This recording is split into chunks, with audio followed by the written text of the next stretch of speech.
আসসালামু আলাইকুম। দেখেন আমি কাজ করতেছি, দেওয়ালে পুটিং মারতেছি। আমরা বাংলাদেশে এটা বলে পুটিং, ভারতে বলে এটা মাজন। ফলে ফিনিশিংয়ের জন্য আপনার পুটিং মারতেছি, তারপর এটা বসাবো।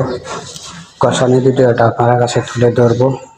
অবশ্যই যদি ভালো লাগে ভিডিওটা আপনারা লাইক কমেন্ট শেয়ার করবেন।